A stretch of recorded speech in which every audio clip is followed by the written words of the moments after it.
হরে কৃষ্ণ, রাধে রাধে বন্ধুরা। আজকে আমরা যেতে থাকলাম দ্বিতীয় বৃন্দাবনের উদ্দেশ্যে। হ্যাঁ, আমাদের বাড়ি থেকে বাস চেপে পড়লাম, তো বাসে চেপে যেতে থাকলাম আর তোমরাও আমাদের সঙ্গে যেতে থাকো। চলো চলো তাহলে বন্ধুরা, বাসে চেপে আমরা যেতে থাকি। এখানে আবার একটা ট্রেন লাইন পড়লো, তো এবারে ট্রেন লাইনটা ক্রস করে এবারে বাসটা যাচ্ছে আর আমরা বাসের ভিতরে চেপে যাচ্ছি। তো আমার ভিডিওটা তোমরা দেখতে থাকো, আশা করবো তোমাদের ভালোই লাগবে। বাসে চেপে আসার সময় আবার কিছুটা দূরে আবার একটা ট্রেন লাইন পড়লো, তো আবার দেখছি ওখানে ট্রেন যাচ্ছে, তো সেটাই তোমাদের সঙ্গে শেয়ার করলাম। আর এখানে আকাশটা এত ভালো লাগছে, আর শরৎকাল পড়ছে, আশ্বিন মাস মানেই, তার জন্য দেখছো কত এগুলো কাশফুল বলে, কাশফুল হয়েছে। তো কাশফুল দেখতে দেখতে, জমি দেখতে দেখতে, জঙ্গল দেখতে দেখতে, মাঠঘাট দেখতে দেখতে আমরা বাসে চেপে যেতে থাকছি। আর যত স্লো ভিডিওটা করছি ঠিক ততটাই বাসটা যাচ্ছিল। তো বাসটা আমাদেরকে নিয়ে যেতে অনেক দেরি করেছে।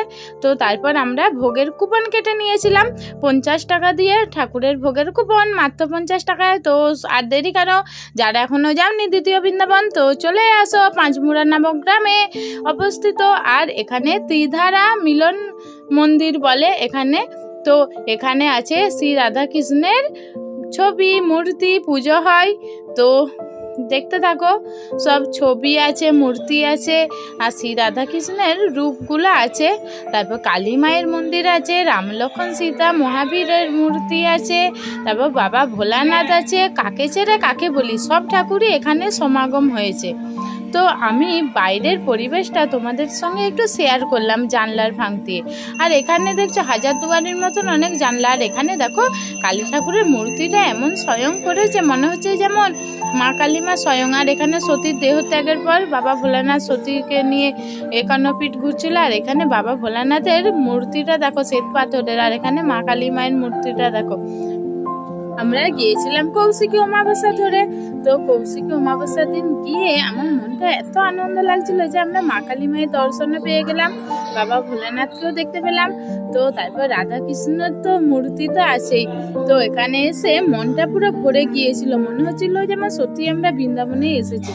ভাবতে পারি না যে আমরা ওই জায়গায় পৌঁছাবো, মানে কি বলবো তোমাদেরকে। আমি তো মন্দিরে গিয়ে প্রথমে কেঁদে ফেলেছিলাম, মানে আমার চোখ দিয়ে জল বেরিয়ে গিয়েছিল আনন্দে। তো এই ছবিগুলো দেখছো বন্ধুরা, এগুলো সব মানে ঠাকুরের ছবিগুলো এখানে দেয়ালে দেয়ালে আছে। তো তোমরা দেখতে থাকো, আশা করবো তোমাদের ভালোই লাগবে আমার ভিডিওটা। আমার দিদি, বোনজি, আমি আর তোমাদের দাদা ভাই গিয়েছিলাম। ঠাকুরের পুজো দেবো বলে মিষ্টি আর ধূপ কিনেছিলাম।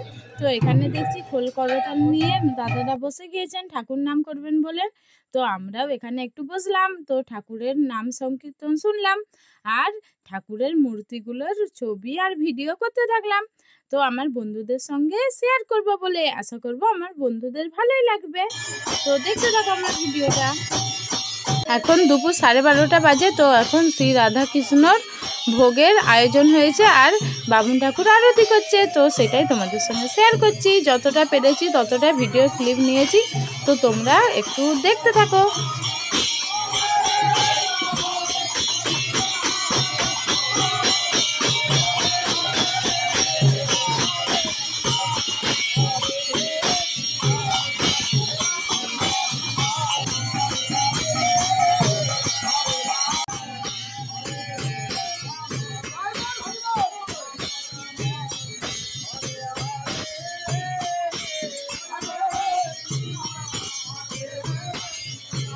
শ্রীকৃষ্ণ আর রাধারানীকে ময়ূরের পাখা করে হাওয়া করা হচ্ছে। তো বামুন ঠাকুর মহাশয় হাওয়া করছেন।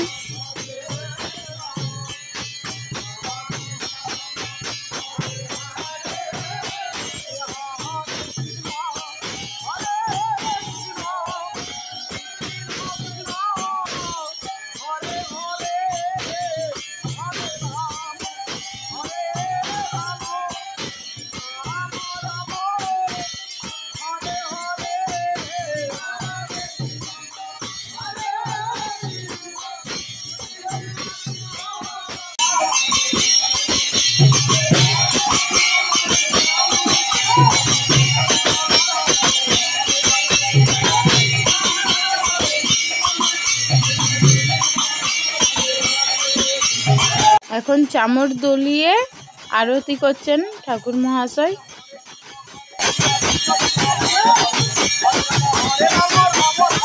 ওখানে কত মানুষের সমাগম হয়েছে একবার দেখো বন্ধুরা। তো আমাদের তো যে মন ভরে গেল। তো যারা এখনো যাওনি তারা একবার প্লিজ ঘুরে আসতে পারো, তো তোমাদেরও ভালোই লাগবে পুরো। আমার তো কিছুক্ষণের জন্য মনে হচ্ছিল এখানে সব ঠাকুর মানে কি বলবো, মনে হয়নি যে ফটোই দেখছি। আর এই যে ঠাকুরের ভোগ নিবেদন হয়ে গেল, এবার বামুন ঠাকুর মহাশয় ঠাকুরের ভোগ নিয়ে যেতে থাকছে আর সবাই তার সাথে যাচ্ছে। আর আমি ভাবলাম আমার বন্ধুদের সঙ্গে শেয়ার করি। তো এই যে দেখো ভিড় কমতে আমরা রাধা কৃষ্ণের মূর্তির দর্শন পেলাম। তো চারিদিকের পরিবেশটা দেখো, মন্দিরটা এত সুন্দর সাজিয়েছে না, দেখে পুরো মন ভরে গেল। ও এখানে আবার জগন্নাথ বলরাম সুভদ্রাও আছে। তো সব ঠাকুর আছে, মানে কোনো ঠাকুর নাই বলা চলবে না। আর এখানে দেখো অষ্টসখী নৃত্য করছে রাধা কৃষ্ণের কাছে। আর এখানে বজরংবলী আছে, রাম লক্ষ্মণ সীতা, তারপর আরও অনেক ঠাকুর আছে। তো তোমরা দেখতে থাকো। এই সাইডে বজরংবলী বসে আছে। আর এই যে এখানে মন্দিরে উঠতেই রাম লক্ষ্মণ সীতার মন্দিরে এই যে ঠাকুরের মূর্তি দিয়ে আছে রাম লক্ষ্মণ সীতা। আর এই যে বাবা ভোলানাথ আছে পাশে, বাবা ভোলানাথের মূর্তিও আছে, তোমাদের সঙ্গে শেয়ার করব, তোমরা দেখতে থাকো ভিডিওটা। তো আমরা ভাবছিলাম একটু ছবি তুলব। তো তারপর মন্দিরে এই যে চারিদিকটা তোমাদেরকে দেখালাম। এখানে অনেকে বসে, ঠাকুর নাম হয়, সন্ধেবেলা আরতি হয়। তো আমরা এখন ভোগ ঘরের দিকে যাব। তো এখন আমরা মানে দুপুরবেলা ভোগ খাবো ঠাকুর। তোমাদের দাদাভাই বললো ভোগ পরে খাবে, এখন বাবা ভোলানাথকে দর্শন করবে আসো। তো আমি তো দেখো বাক, আমি কখনো এত বড় বাবা ভোলানাথকে স্বয়ং মানে নিজের চোখে দেখিনি, তবে ফোনে দেখেছি। আর এখানে আছে একটা গোশালা। গোশালা মানে তো অনেকেই জানো যে গোয়াল ঘর। তো চলো আমরা একটু গোশালার দিকে যাই আর তোমরা আমাদের সাথে থাকো। তো এখানে জানলা দিয়ে দেখছিলাম, তো জানলা দিয়ে তেমন বোঝা যাচ্ছিল না, তার জন্য গেটের দিকে গেলাম জুতো খুলে। তো গোশালা মানেই তো যেন মা ভগবতীর স্থান, তার জন্য জুতো খুলে গোয়াল ঘরে যেতে হয়। তো এখানে দেখলাম গরুগুলোকে। তোমাদের দাদাভাই আরেকবার এসেছিল, সে বলছে ওখানে নাকি ষাঁড় আছে, মানে বড় বড়। তো ষাঁড় শুনে তো একটু ভয় লাগছিল, কিন্তু দেখছি ষাঁড়গুলো এখন বাঁধা নাই। তাই এই যে এই গরুগুলোকে একটু আদর করছিলাম। আর আমার গরু দেখলেই আদর করতে খুব মন যায়, কারণ আমি যখন ছোট ছিলাম আমাদের বাড়িতে একটা গরু ছিল, তো তাই গরুটাকে একটু আদর করছিলাম। আর বাবা ভোলানাথের চারদিকটা ঘুরে দেখছিলাম। বাবা ভোলানাথকে সত্যি এত সুন্দর দেখতে লাগছে, পুরো মন ভরে যাচ্ছে। তো বন্ধুরা তোমরা সত্যি একবার ঘুরে আসতে পারো। আমার তো ওখানে যে আসতে মন যাচ্ছিল না, তো কিন্তু কি করব, আমাদের বাড়ি তো অনেক দূরে ওখান থেকে। তো আমাদেরকে তো বাসে করে আবার বাড়ি ফিরতে হবে, তার জন্য এবারে আমরা বাবা ভোলানাথকে দর্শন করে তারপর এখানে ত্রিধারা মিলন মন্দিরকে প্রণাম করে এবারে ভোগ ঘরের দিকে যাচ্ছি। তো ওখানে কুপন নেবে, নিয়ে ভোগ খাওয়াবে ঠাকুরের। তো আমরা কুপন দিয়ে খেতে বসে গেছি। তো এখানে খেতে বসার আগে ঠাকুরের নাম হয়, তো ঠাকুরের নাম শুনতে হয়, তারপর খেতে হয়। তো ঠাকুরের ভোগ মানে অমৃত। তোমরা যদি একবার এসে খাও তোমরা বলবে মানে কি বলবো, আমি যেমন অমৃত খেলাম। আমরা ভোগ খেতে বসে পড়েছি, এরপর পাতা দিচ্ছে। তো পাতা দেওয়ার পর ভাত দেবে। তো পাতাগুলো কিন্তু ধুয়ে দিয়েছে ওনারা। তো যারা মানে ভোগের দায়িত্বে আছে তারা কিন্তু খুব যত্ন সহকারে এখানে খাওয়ায়। দেখছি তো পাতায় একটু ধুলো নাই, তবে পাতাগুলো কি সুন্দর পরিষ্কারভাবে ধুয়ে দিয়েছে। প্রথমে ভাত দিল, তারপর কুমড়োর তরকারি। যদিও বা আমি এত ভাত বাড়িতে খাইনি, তো ওখানে মনে হচ্ছিল আরও খাই, মানে এত আমি তবুও সেদিন কিছুই খাইনি, সকালে শুধু চা বিস্কুট খেয়ে গিয়েছিলাম। তো একবারেই ঠাকুরের প্রসাদ খেয়েছি। তো আমার তো এত ভালো লাগছিল, মনে হচ্ছে অমৃত। ঠাকুর ওই জন্যই আমাকে মানে মুড়িটা খাওয়াইনি।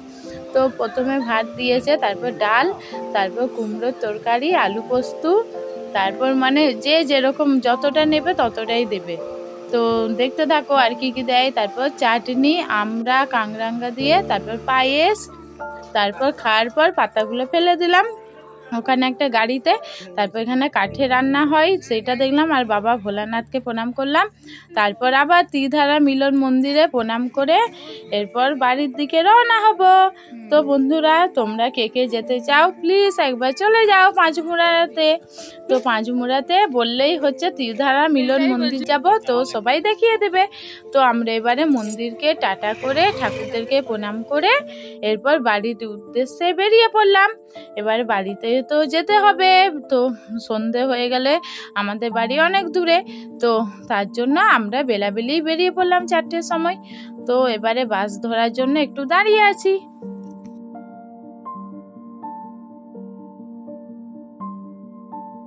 তাহলে আর দেরি কেন বন্ধুরা, তো তোমরা তাড়াতাড়ি চলে আসো এই পাঁচমুড়াতে বেড়াতে। তো দ্বিতীয় বৃন্দাবন দর্শন করলে তোমাদেরও মন ভালো হয়ে যাবে। আর এখানে অনেক দূর দূর জায়গা থেকে সবাই বেড়াতে আসে গাড়ি ভাড়া করে। তো ত্রিধারা মিলন মন্দির এটা। তো আজকের মতন ভিডিওটি এখানে শেষ করলাম। তোমরা সবাই ভালো থেকো, সুস্থ থেকো, আর কোনো ভুল ত্রুটি হলে ক্ষমা করে দিও। Thanks for watching my video. এতক্ষণ ভিডিওটা দেখার জন্য তোমাদেরকে অসংখ্য অসংখ্য ধন্যবাদ।